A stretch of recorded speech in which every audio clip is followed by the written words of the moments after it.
बात करेंगे alkyl cyanide और एल्किल आइसोसाइनाइड के निर्माण की। पहली बात तो हम ये पढ़ेंगे, दूसरी बात हम पढ़ेंगे नाइट्रोएल्केन और एल्किल नाइट्राइड के फॉर्मेशन की। क्लियर? क्योंकि बहुत ज्यादा कंफ्यूजिंग बच्चों के बीच में रहता है, आप लोगों के बीच में थोड़ा कंफ्यूजन रहता है इस बात को लेकर कि कब एल्किल साइनाइड बनता है और कब एल्किल आइसोसाइनाइड बनता है। ठीक है, क्योंकि हम एल्किल हैलाइड की क्रिया जब KCl या NaCl से कराते हैं तो एल्किल साइनाइड बनता है, और जब हम एल्किल हैलाइड की रिएक्शन AgCl से करवाते हैं तो एल्किल आइसोसाइनाइड बनता है। ऐसा क्यों होता है?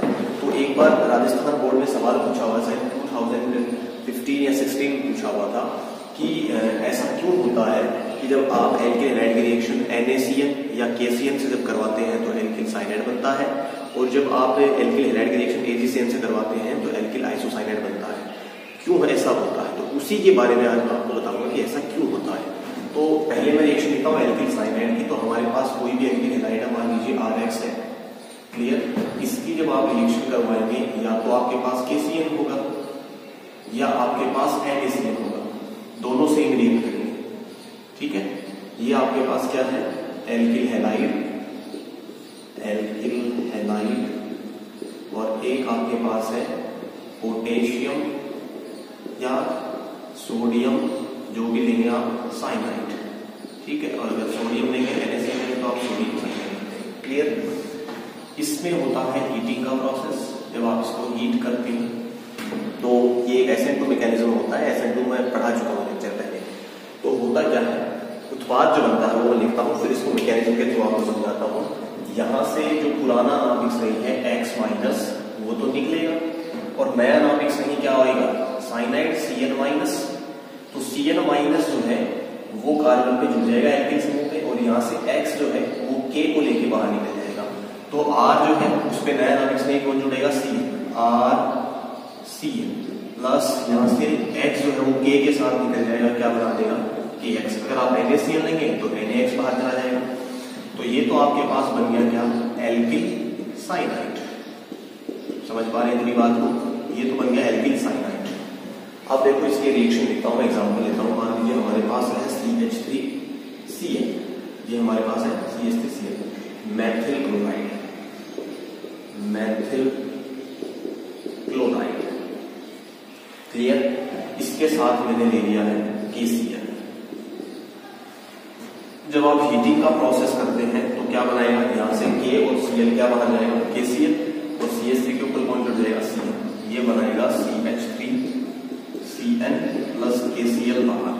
तो ये आपके पास बना है मैथिल साइनाइड। अब देखो सवाल जो है वो अब आ रहा है कि मैथिल साइनाइड बन गया है।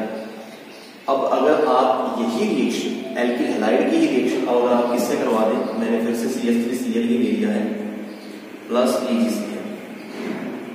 ठीक है, अब AgCl जब मैंने लिया है, सिल्वर साइनाइड जब मैंने लिया है, इसमें जब आप हीटिंग का प्रोसेस करवाते हैं तो अगर आप ऐसा करवा देंगे कि Ag और Cl, AgCl बाहर चला गया और CH3 के साथ Cn कार्बन ही जोड़ दिया, तो देखो यहाँ पे अगर आप CH3NC बनाना पड़ेगा आपको, प्लस बाहर क्या जाएगा यहाँ से AgCl। अब सवाल ये आता है कि सर आपने जब KCl से रिएक्शन करवाई तो मैथिल साइनाइड बना, AgCl से जब रिएक्शन करवा रहे हैं तो यहाँ पे मैथिल आइसोसाइनाइड बन रहा है। अगर नाइट्रोजन बॉन्ड बना रहा है कार्बन के साथ तो आप इसको बोलेंगे आइसोसाइनाइड। अब क्वेश्चन जो है हमारा वो यही है कि आइसोसाइनाइड क्यों बना, यहाँ पे साइनाइड क्यों नहीं बन रहा, कार्बन ने बॉन्ड क्यों नहीं बनाया? तो यहाँ पे मेरे साथ आप समझेंगे क्यों होता है ऐसा, उसका मैं रीजन बताता हूँ आपको। KCl आ जाए चाहे, ठीक है, या तो आपके पास KCl आ जाए या NaCl आ जाए, इन दोनों में से कोई भी आ जाए। तो ये दोनों जो यौगिक होते हैं हमारे, ये होते हैं आयनिक। कैसे होते हैं? आयनिक। तो जब इनको आप ब्रेकिंग करवाते हैं, इनको जब आप तोड़ेंगे, जब ये रिएक्शन करने के लिए ब्रेक होंगे अपने आयनों में, तो कैसे होंगे? अगर KCl आयनिक होगा तो KCl का आयन कैसे होगा? K प्लस Cl माइनस, ऐसे ही होगा। और अगर NaCl ब्रेक होगा तो कैसे होगा ब्रेकिंग? Na प्लस और Cl माइनस। कार्बन के ऊपर कैसा चार्ज? माइनस। यहाँ पर भी कार्बन पे कैसा चार्ज? माइनस।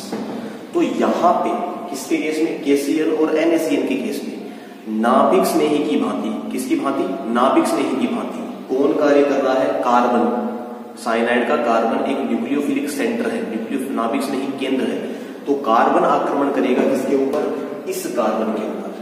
तो कार्बन कार्बन बॉन्ड बनेगा, बन रहा है कार्बन कार्बन बॉन्ड, और कार्बन कार्बन बॉन्ड इसलिए बन रहा है क्योंकि कार्बन कार्बन बॉन्ड ज्यादा स्ट्रॉन्ग होता है इसकी तुलना में, कार्बन नाइट्रोजन बॉन्ड की तुलना में। ठीक है, तो ये रीजन है, कार्बन कार्बन बॉन्ड ज्यादा स्ट्रॉन्ग होता है कंपैरिजन में किसके, कार्बन नाइट्रोजन के। और पहली बात जो मैंने आपको बताई, क्योंकि यहाँ पे जो चार्ज जनरेट होता है वो किसके ऊपर जनरेट होता है, कार्बन के ऊपर। तो नाभिक स्नेही केंद्र की भांति भी कौन कार्य करेगा, कार्बन। दो बातें। अब देखो, अगर आपके पास एजीसीएन है, क्या है, एजीसीएन, तो एजीसीएन जो है वो एक सहसंयोजन यौगिक है। कैसा यौगिक है, सहसंयोजन यौगिक। अब भाई बात ध्यान से सुनना, आप लोग ध्यान से सुनने की बात यह है कि जब एजीसीएन का आप डिसोल्व करते हैं, एजीसीएन अपने टूटेगा, जब ब्रेक होगा, तो एजीसीएन के अंदर जो न्यूक्लियोफाइल जो है या नाभिक स्नेही केंद्र जो है उसकी भांति जो कौन कार्य करेगा, नाइट्रोजन। क्योंकि जो लोन पेयर होता है वो किसके ऊपर होता है, नाइट्रोजन के ऊपर। किसके ऊपर होता है, नाइट्रोजन के ऊपर। तो यहाँ पे अटैक जो है वो कौन करेगा, नाइट्रोजन अपने लोन पेयर से। क्लियर है बात।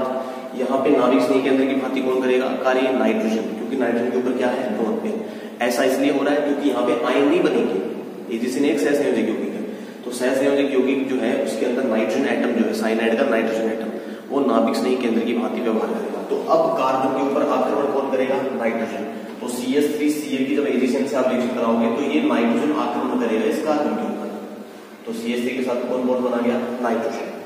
ठीक है, तो ये है डिफरेंस इसमें एल्किल साइनाइड में और एल्किल आइसोसाइनाइड में। रीजन क्या है, एल्किल साइनाइड में जब आप KCl NaCN से रिएक्शन कराएंगे तो KCl और NaCN जो है वो एक आयनिक यौगिक है और एजीसीएन एक सहसंयोजक यौगिक है, इसलिए ऐसा होता है।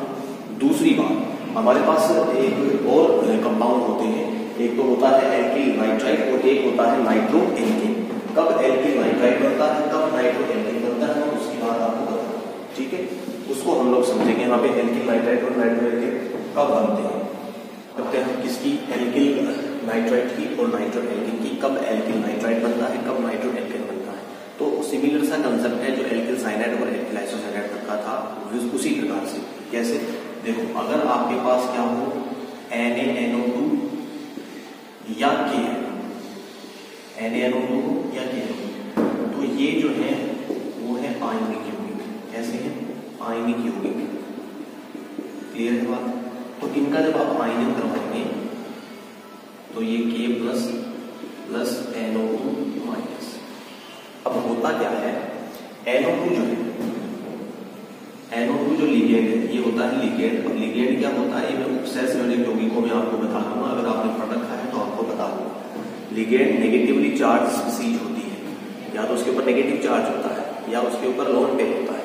तो ये लिगेंड जो होता है वो आक्रमण करता है किसके ऊपर, धनावेशित केंद्र के ऊपर। ठीक है, तो NO2 जो हमारे पास लिगेंड होता है इसको बोला जाता है नाइट्रो। क्या बोला जाता है, नाइट्रो समूह। नाइट्रो समूह एक उभयदंतुक लिगेंड है। कैसा लिगेंड है, उभयदंतुक लिगेंड। उभयदंतुक लिगेंड का मतलब ये है कि यहाँ पे दो परमाणु ऐसे होंगे जो, उभयदंतुक लिगेंड का मतलब है कि दो परमाणु ऐसे होंगे आपके पास जो इलेक्ट्रॉन डोनेट कर सकते हैं। क्या कर सकते हैं, इलेक्ट्रॉन डोनेट कर सकते हैं, या आप ये भी कह सकते हैं दो परमाणु ऐसे होंगे जो बॉन्ड फॉर्मेशन कर सकते हैं, बंध बना सकते हैं, दो परमाणु बंध बना सकते हैं। ठीक है, तो यहाँ पे अगर मैं NO2 की संरचना बनाऊं तो यहाँ पे कुछ ऐसा बनता है, ON डबल बॉन्ड, इसके ऊपर होता है नेगेटिव चार्ज और यहाँ पे रहता है लोन पेयर। समझ पा रहे बात को, यहाँ पे भी आप दिखा सकते हैं कुछ ऐसे। क्लियर। अब सुनो भाई, कब तो बनता है एल्किल नाइट्राइट और कब बनता है नाइट्रो एल्केन, ये बात हमें समझनी है। तो जब आप रिएक्शन जो है NaNO2 या KNO2 से करवाएंगे एल्किल हैलाइड की, तब तो बनेगा एल्किल नाइट्राइट। और जब आप रिएक्शन करवाएंगे किसके साथ, AgNO2 के साथ। किसके साथ, AgNO2 के साथ। तो नाभिक स्नेही केंद्र की भांति कौन व्यवहार करेगा, नाइट्रोजन एटम। ठीक है, नाइट्रोजन एटम जो है वो नाभिक स्नेही केंद्र की भांति व्यवहार करेगा, नाइट्रोजन अटैक करेगा, तो वहां पे बनेगा नाइट्रो एल्केन। कैसे, वो बात हमें समझनी है। तो आप ध्यान रखें और इसकी जो PDF है वो आपको लिंक में मिल जाए, डिस्क्रिप्शन में मिल जाएगी उसका लिंक, तो वहाँ से आप उसको देख सकते हैं बढ़िया तरीके से। देखो बनाता हूँ मैं, आपके पास RX है, एल्किल हैलाइड है, उसके साथ आपने ले लिया है NaNO, ठीक है। ये हीटिंग का प्रोसेस होता है, तो यहाँ से जो है वो पुराना नाभिक में X माइनस बाहर जाएगा, R के ऊपर क्या जुड़ जाएगा ON डबल बॉन्ड, इसको बोला जाता है एल्किल नाइट्राइट, एल्किल नाइट्राइट, और प्लस बाहर क्या चला जाएगा यहाँ से NaX, ठीक है। अब मैं अगर इसकी रिएक्शन लिखूं तो मैं यहाँ पे CH3 ले लूंगा, यहाँ पे मैं Cl ले लूंगा, यहाँ पे मैं NaNO2 ले लूंगा, इसको हीट जब हम करेंगे तो क्या होगा यहाँ से CH3ON डबल बॉन्ड O, और प्लस करके आप क्या लिखेंगे NaCl, इसको बोलेंगे क्या मैथिल नाइट्राइट। तो ये कहानी है मैथिल नाइट्राइट। अगर यही रिएक्शन आप RX लेने हो वापस और किससे करवा दें AgNO2 के साथ, किसके साथ करवा दें AgNO2 के साथ, तो ये एक सेस हो जाए, क्योंकि इसमें जो लोन पेयर होगा वो किसके पास होगा नाइट्रोजन के पास। तो अब कार्बन के साथ बॉन्ड कौन बनाएगा नाइट्रोजन, तो आप ये क्या लिखेंगे यहाँ पे RNO2 प्लस यहाँ से क्या बाहर चला जाएगा AgX, इसको बोलते हैं क्या नाइट्रो AK।